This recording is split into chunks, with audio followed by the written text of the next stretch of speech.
প্রিয় দর্শক, আপনারা দেখছেন ATN news. Health care pharmaceuticals লিমিটেডের সৌজন্যে স্বাস্থ্য বিষয়ক অনুষ্ঠান ফার্স্ট এইডে আপনাদের সবাইকে আমন্ত্রণ জানাচ্ছি। আমি ডক্টর ফায়জুর রাহেলা। দর্শক, প্রতি সপ্তাহে আমরা নির্দিষ্ট কোনো একটি বিষয় নিয়ে কথা বলার চেষ্টা করি, কিছু তথ্য আপনাদেরকে জানানোর চেষ্টা করি। আজকে আমরা যে বিষয়টা নিয়ে কথা বলবো সেটি হচ্ছে ব্রেস্ট ক্যান্সারের চিকিৎসায় রেডিওথেরাপির ভূমিকা। ব্রেস্ট ক্যান্সার কাদের ক্ষেত্রে হচ্ছে, কেন হচ্ছে, চিকিৎসা কীভাবে দেয়া যায় এবং চিকিৎসা করলে আসলে সুস্থ হওয়ার সম্ভাবনা কতখানি, এরকম অনেক প্রশ্ন আপনাদের সবার মনে থাকে। সেগুলো নিয়ে আমরা আজকে কথা বলবো। আজকে বিশেষজ্ঞ অতিথি হিসেবে আমাদের সাথে স্টুডিওতে যোগ দিয়েছেন অধ্যাপক ডক্টর রওশন আরা বেগম, ক্যান্সার বিশেষজ্ঞ, senior consultant clinical oncology, Ahsania mission cancer and general হাসপাতাল। আপনাকে অনেক ধন্যবাদ আমাদের সাথে আমাদের আজকের এই অনুষ্ঠানে যোগ দেওয়ার জন্য। তোমাদেরও ধন্যবাদ। আজকে আমরা যে বিষয়টি নিয়ে কথা বলবো সেটি হচ্ছে ব্রেস্ট ক্যান্সারের চিকিৎসায় রেডিওথেরাপির ভূমিকা। রেডিওথেরাপি নিয়ে জানার আগে আপনার কাছ থেকে আসলে ব্রেস্ট ক্যান্সারের ব্যাপারে কিছু তথ্য জানতে চাই, দর্শকদেরকে জানাতে চাই। একেবারে শুরুতে আপনি যদি আমাদেরকে একটু বলতেন যে আমরা যদি বাংলাদেশের প্রেক্ষাপটে চিন্তা করি, ব্রেস্ট ক্যান্সারে এখন আসলে কত ভাগ নারী আক্রান্ত হচ্ছেন, তাদের বয়স কেমন এবং কেন তারা আক্রান্ত হচ্ছেন, এ ব্যাপারে আসলে সার্বিকভাবে যদি বলতেন।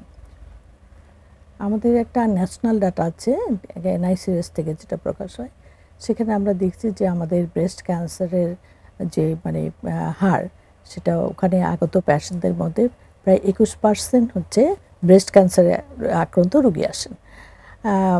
এদের বেশিরভাগই তারা আসেন, তাদের বয়স একদম 20 থেকে শুরু করে একদম 70 বছর পর্যন্ত এরকম বয়স ছিল।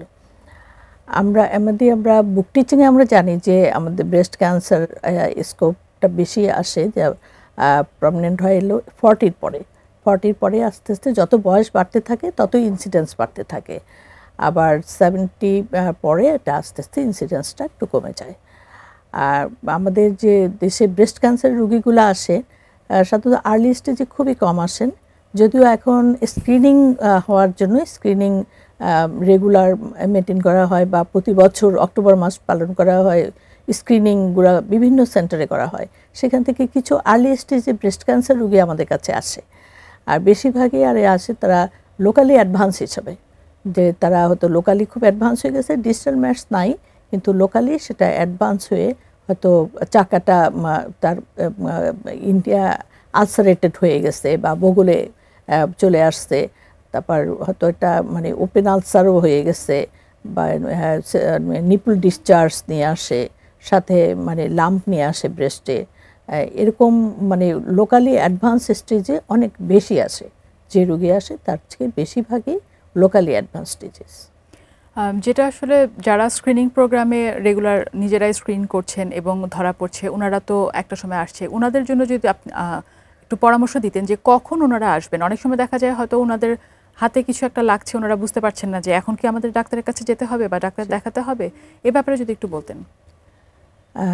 স্ক্রিনিং আমরা বলি যেন স্কুল যারা কলেজে পড়ে 20 থেকেই আমরা বলি সেলফ ব্রেস্ট এক্সামিনেশন শিখে নিতে। তারা প্রতি মাসে পিরিয়ডের 10 দিন পরে তারা নিজের ব্রেস্ট নিজে পরীক্ষা করবে, যেটা সেলফ ব্রেস্ট এক্সামিনেশন বলে। কিন্তু আফটার 40 আসলে এটা ক্লিনিক্যাল ব্রেস্ট এক্সামিনেশন প্রতি বছরই করতে হবে, ডক্টরের কাছে যেয়ে পরীক্ষা করতে হবে। এই স্ক্রিনিংয়ের কোনো পর্যায়ে যদি স্বাভাবিক থেকে অস্বাভাবিক কোনো লাম্প হাতে পড়ে, যেমন রাবারের টুকরা বা বড়ের বিচি, এরকম কোনো হার্ড বা ফার্ম কোনো লাম্প হাতে পড়ে, অথবা সফটই যাই হোক কিন্তু সাইজ বড়, এরকম কোনো লাম্প আসে, তখন অবশ্যই তাকে ডাক্তারের পরামর্শ নিতে হবে। যে কোনো লাম্প পাইলেই এটা ইভ্যালুয়েশন করা জরুরি।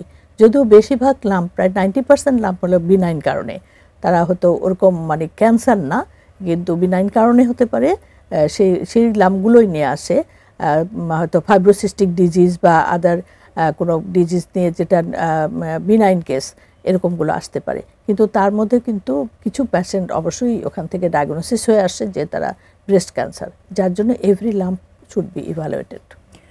এই যে যাদের টিউমার হচ্ছে বা ক্যান্সার হচ্ছে, কোনো এক ধরনের লাম্প হচ্ছে ব্রেস্টে, এর পেছনে কোনো কি রিস্ক ফ্যাক্টর আছে যে ওনাদের ক্ষেত্রে হচ্ছে, অথবা কোনো কারণ কি আছে যে এই কারণগুলোর যাদের লাইফে ঘটছে তারাই আসলে আক্রান্ত হচ্ছেন, এমন কিছু কি বলা যায়? অবশ্যই বলা যায়। কিছু কারণ আছে যেটা আমাদের হাতে নাই, কন্ট্রোলে নাই, আনকন্ট্রোল, আর কিছু কন্ট্রোল। আনকন্ট্রোল যেগুলো, তাদের মধ্যে হচ্ছে যেমন বয়স যত বাড়বে তার স্কোপ কত বাড়বে, তার জেন্ডার যদি ফিমেল হয় পারবে, মেলদের কম, প্রতি একজন ফিমেল মানে মেল আক্রান্ত হবে 138 জন ফিমেল আক্রান্তর পরে, মানে ওদের হারটা খুব কম। তাছাড়া যদি তার আর্লি মেনার্কি হয়, মাসিকটা অনেক আগে শুরু হয়ে যায় এবং দীর্ঘ সময় চলে, মানে ইস্ট্রোজেনের ইনফ্লুয়েন্সটা দীর্ঘকাল তার বডিতে চলতেছে, তাদের এটাও তো কারো হাতে নাই। একটা হচ্ছে যদি তার বংশগত কোনো কারণ থাকে, তার যারা নিকট আত্মীয়, তার ফার্স্ট ডিগ্রি রিলেটিভ মা মেয়ে বোন এরা, বা সেকেন্ড ডিগ্রি রিলেটিভ তারপরে স্টেপ, এবং থার্ড ডিগ্রি রিলেটিভ, যে কেউ ব্রেস্ট ক্যান্সার অথবা ওভারিয়ান ক্যান্সার আক্রান্ত হয়, তাদের সবাইকে স্ক্রিনিংয়ের আওতায় থাকতে হবে। তাদের স্ক্রিনিংটা তাদের আক্রান্ত আত্মীয়র থেকে 10 বছর আগে থেকেই শুরু করতে হয়। আর এটা আমাদের অবশ্য আনকন্ট্রোলের মধ্যে। আর যদি তার মিউটেশন থাকে, BRCA1 BRCA2 মিউটেশন থাকে, সেই ক্ষেত্রে তারাও হাই রিস্ক গ্রুপের ভিতরে পড়ে। এইগুলো হচ্ছে আনকন্ট্রোল। আর কন্ট্রোল যেগুলো, সেগুলো আমাদের হাতে আছে। যেমন যদি ওবেসিটি থাকে, তার যদি ধূমপানের হিস্ট্রি থাকে বা মদ্যপানের হিস্ট্রি থাকে, অ্যালকোহল নেয় তারা, অথবা পোস্ট ম্যানোপোজাল পিরিয়ডে যদি তারা হরমোন নেয়, পোস্ট ম্যানোপোজাল হরমোন থেরাপি যারা নেয় একটু ভালো থাকার জন্য, তারা এটা অ্যাভয়েড করতে পারে। তাছাড়া তাদের যদি নিয়মিত সে শরীরচর্চা না করে, ইনঅ্যাক্টিভ থাকে, তাহলে তাদের স্কোপ অনেক বেড়ে যায়। আর যদি তারা মানে বাচ্চা 35-এর মধ্যে যদি তার ফার্স্ট বেবি না কমপ্লিট করে এবং বাচ্চাকে ব্রেস্ট ফিড করায়, ব্রেস্ট ফিড না করালে এটা রিস্ক অনেক বেড়ে যায়। এবং যদি সে বাচ্চার নানায় নাড়িপ্রাস থাকে, তাদেরও স্কোপ বেড়ে যায়। আর যদি মানে এইগুলো আর কি কন্ট্রোল ফ্যাক্টর, যেগুলো আমরা ইচ্ছে করলেই আমরা অ্যাভয়েড করতে পারি। যে আমরা এই চারটি না নেই, তাহলে ওটার থেকে রিস্ক থেকে বাঁচবে। আর যদি রেগুলার এক্সারসাইজ করে, বডি ওয়েট মেনটেন করে থাকে, ওবেসিটি না হয়, তাহলে তারা করতে পারে। 35 বছরের মধ্যে তার বিয়ে কমপ্লিট করে বাচ্চা নেওয়াটা কমপ্লিট করলে রিস্ক অনেক কমে যাবে, এবং ব্রেস্ট ফিড করলেও তার রিস্ক অনেক কমে যাবে। যখন আসলে আমরা ক্যান্সার নিয়ে কথা বলতে চাই, যে কোনো ক্যান্সার নিয়ে, তখনই দেখা যায় যে এক ধরনের ভয়ের সৃষ্টি হয়। চিকিৎসা আদৌ আছে কিনা বা চিকিৎসা করা যায় কিনা, সেগুলো নিয়েও এখনো অনেক প্রশ্ন থাকে, এবং চিকিৎসার পরে আসলে ভালো হতে পারা যায় কিনা। আপনি যদি আমাদেরকে একটু বলতেন যে ব্রেস্ট ক্যান্সারের জন্য কি কি ধরনের চিকিৎসা পদ্ধতি অ্যাভেলেবল আছে? ব্রেস্ট ক্যান্সারের সব চিকিৎসাই আমাদের দেশে অ্যাভেলেবেল। তার মধ্যে আমরা 1 নম্বরে শৈল্য চিকিৎসা, যেটা সার্জারিটা আমরা বলতে পারি। আর তারপরে হলো chemotherapy, radiotherapy, hormone therapy, targeted therapy, immunotherapy, সবগুলোই এখন অ্যাভেলেবেল। বিভিন্ন মানে স্টেজ অনুযায়ী, তার বয়স, স্টেজ এবং histology, pathological type, molecular study, এগুলো সব দেখে আমরা ঠিক করি যে কাকে কোন থেরাপিটা দিয়ে প্রথম শুরু করা যাবে। যদি সে আর্লি স্টেজে থাকে, তাহলে তাকে আমরা সার্জারি করতে বলতে পারবো। সার্জারি করে, তারপর সার্জারি করার পরে পরবর্তী চিকিৎসাগুলো তার নিতে পারবে। তার সেই ফলাফলের উপর ভিত্তি করে কেমোথেরাপি, রেডিওথেরাপি এবং ফলো আপ করতে হবে আমাদের হরমোন থেরাপি দিয়ে। তাছাড়া যদি তার HER2 পজিটিভ ডিজিজ হয়, সেক্ষেত্রে আমরা টার্গেটেড থেরাপি দিব। টার্গেটেড থেরাপি নিউআডজুভেন্ট থেকে শুরু করে দেওয়া যায়। আর যেই পেশেন্টগুলো তো লোকালি অ্যাডভান্স অবস্থায় আসে, তাদের আমরা প্রথমে সার্জারি করতে পারি না। তার মধ্যেও 2টা পর্যায় আছে, যেগুলো কিছুটা ডাউন স্টেজ করে, কেমোথেরাপি দেওয়ার পরে ডাউন স্টেজ করে সার্জারি করতে পারি। তাদেরকে আমরা ব্রেস্ট মানে কেমোথেরাপি শুরু করার আগে একটা রিং বা ক্লিপ পরায় নিই, যে টিউমারের মানে বাউন্ডারিটা ঠিক করার জন্য। তারপরে তার কেমোগুলো কমপ্লিট করে তারপর আমরা ব্রেস্ট কনজারভিং সার্জারি করতে পারি। আর যেগুলো লোকালি অ্যাডভান্স, ব্রেস্ট কনজারভিং সার্জারি করা সম্ভব না, যত মোর দ্যান 2 টিউমার থাকে বা পুরো ব্রেস্টের সাইজে, তাতে টিউমারটা অনেক বড় কম্পারেটিভলি, বা আমরা টিউমারটা রিমুভ করে ব্রেস্টটা ডিস্টর্টেড হয়ে যাবে, শেপটা ঠিক থাকবে না সেই ক্ষেত্রে, অথবা তাই এক্সিলাতে চলে গেছে, অথবা সেটা হয়তো মানে পিউডি অরেঞ্জ স্কিন চেঞ্জ হয়ে গেছে, স্কিন চেঞ্জ হয়ে আলসারেশন হয়ে গেছে, অনেক বড় এরিয়া হয়ে গেছে, সেই সব ক্ষেত্রে আমরা ব্রেস্ট কনজারভিং সার্জারি করতে পারি না। সেই ক্ষেত্রে আমাদেরকে মাস্টেক্টমি করতে হয়, মানে টোটাল ব্রেস্ট টিস্যু এবং এক্সিলার যে নোটগুলো সহ ক্লিয়ার করে দেওয়া হয়, এটাকে মাস্টেক্টমি বলে। আমরা চিকিৎসা নিয়ে, এবং বিশেষ করে আজকে যেহেতু আমরা রেডিওথেরাপি নিয়ে আলোচনা করব, এই রেডিওথেরাপির বিষয়টি নিয়ে অনেক কিছু শুনবো আপনার কাছ থেকে। তবে এই মুহূর্তে আমাদেরকে একটি বিরতি নিতে হচ্ছে। দর্শক, হেলথ কেয়ার ফার্মাসিউটিক্যালসের সৌজন্যে আপনারা দেখছেন ফার্স্ট এইড। ছোট্ট একটি বিরতি নিচ্ছি, কিছুক্ষণের মধ্যে ফিরছি, সাথেই থাকুন।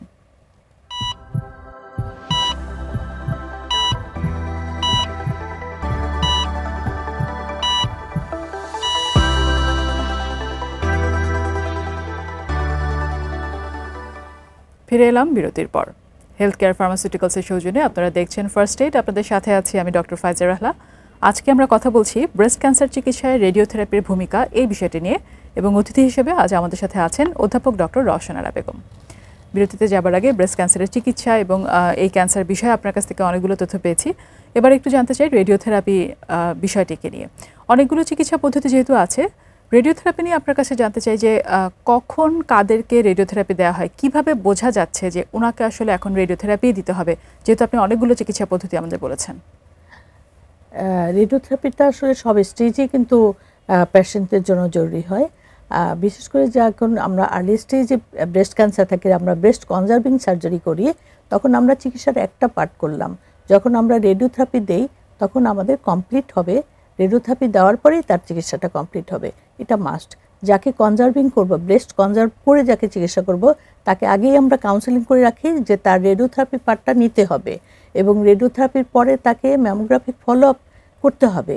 সে হারিয়ে গেলে হবে না, তাকে রেগুলার ফলো আপে থাকতে হবে।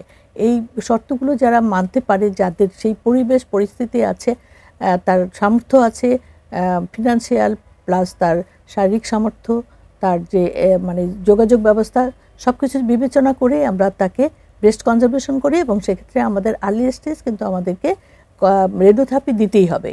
এখানে রেডিওথেরাপি দিলে তার সুফলটা হচ্ছে যে সে এখানে রিকারেন্স থেকে সে ওই এরিয়াতে রিকারেন্স থেকে সে পাবে, এবং ওভারঅল সার্ভাইভালও বাড়াবে।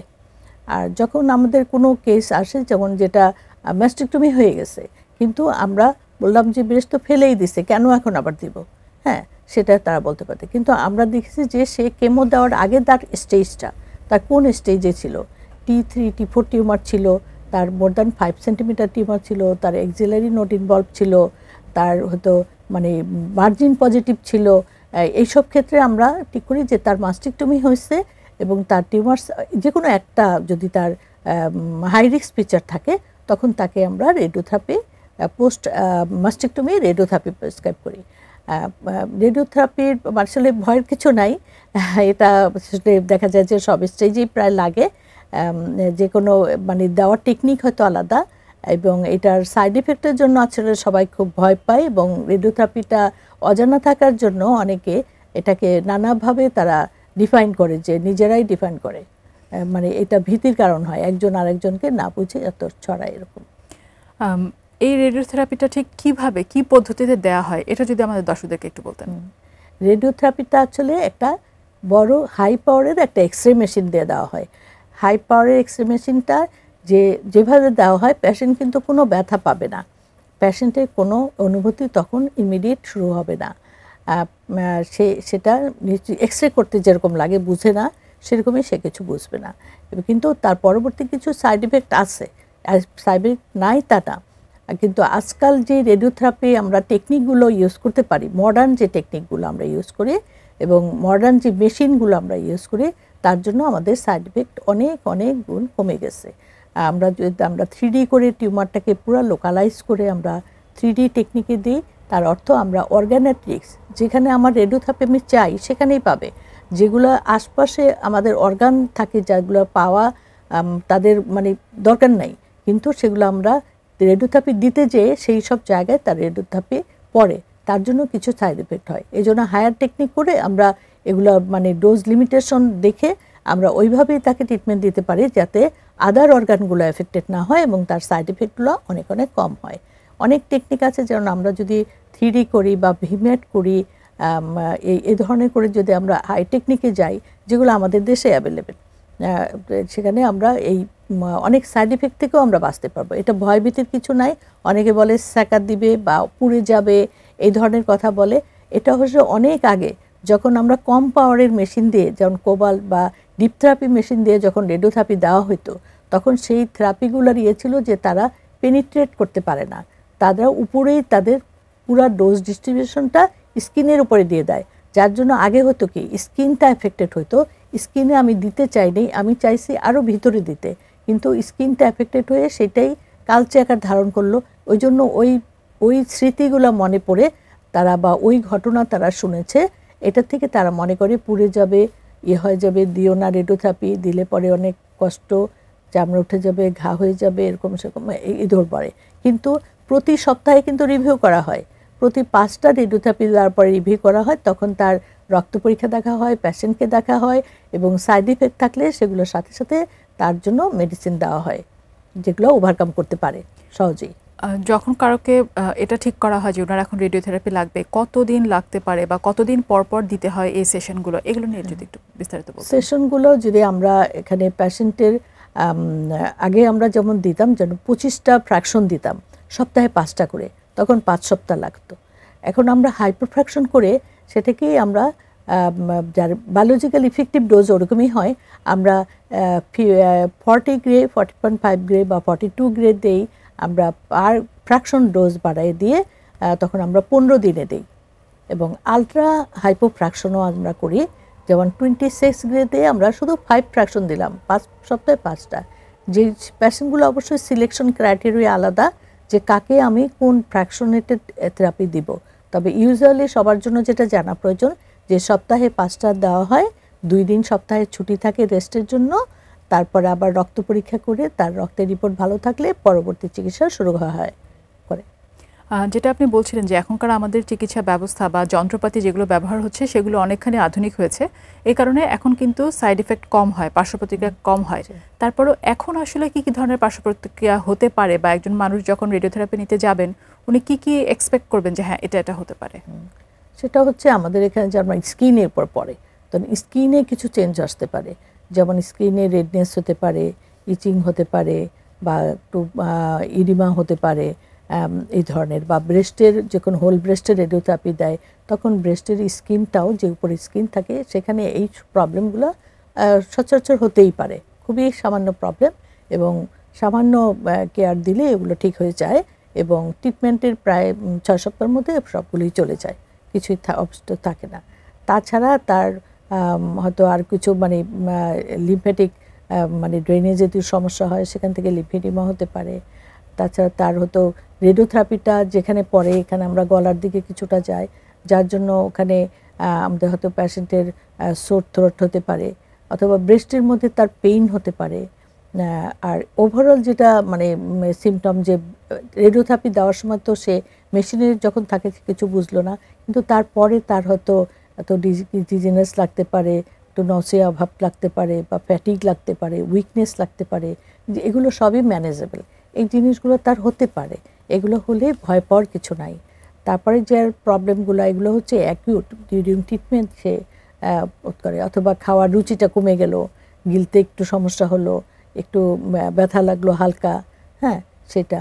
তারপরে তার হাতেও ব্যথা লাগতে পারে, চেস্ট ওয়ালে ব্যথা লাগতে পারে। জি, একেবারে শেষ প্রান্তে পৌঁছে গিয়েছি। আপনার কাছে একটু সংক্ষেপে জানতে চাই যে যখন এই রেডিওথেরাপি সেশনগুলো চলবে তখন কি ওনার জীবনযাত্রায় কোনো পরিবর্তন আসবে কিনা, বা ওনাকে কিছু মেনে চলতে হবে কিনা, সংক্ষেপে যদি একটু বলতেন। হ্যাঁ, সংক্ষেপে বলছে যে যেখানে রেডিওথেরাপি পড়ে ওই জায়গাটা সে ভিজাবে না, এবং ওখানে মানে হাত দিয়ে মানে জোরে জোরে ঘষা দিবে না, একটু মানে হালকা পাতলা কাপড় পরবে, এবং গরমটা অ্যাভয়েড করে থাকবে, সানলাইটে বেশি যাবে না, এবং চুলার কাছে যাবে না, একটু এগুলো অ্যাভয়েড করে থাকবে। তাহলে অনেক সে পাবে, যে এই একটু মেনটেন করলেই হবে তার, যতদিন পর্যন্ত রেডিওথেরাপিটা চলবে। স্বাভাবিক সে হালকা পাতলা কাজ ঘরে করতে পারবে, নিজের কাপড় নিজে ভাঁজ করতে পারবে, খাওয়া দাওয়া ঠিক মতো করতে পারে, নিজের প্লেট গ্লাস নিজে গুছিয়ে রাখতে পারবে, এরকম হালকা কাজ করাতে কোনো বাধা নাই। জি, আপনাকে অনেক ধন্যবাদ। এই যে ব্রেস্ট ক্যান্সার এবং তার চিকিৎসা, এবং বিশেষ করে যে রেডিওথেরাপি বিষয়টি নিয়ে আপনি আমাদেরকে, আমাদের দর্শকদেরকে অনেকগুলো তথ্য দিয়েছেন, অনেক কিছু জানিয়েছেন। অনেক ধন্যবাদ আপনাকে। তোমাদেরকে ধন্যবাদ, এটিএন নিউজের কলাকৌশলীকে ধন্যবাদ। প্রিয় দর্শক, হেলথ কেয়ার ফার্মাসিউটিক্যালসের সৌজন্যে আপনারা দেখছিলেন ফার্স্ট এইড। আজ তাহলে এ পর্ব এ পর্যন্তই। দেখা হবে পরের পর্বে, কথা হবে অন্য কোনো বিষয় নিয়ে। ভালো থাকুন, সুস্থ থাকুন এবং দেখতে থাকুন এটিএন নিউজ।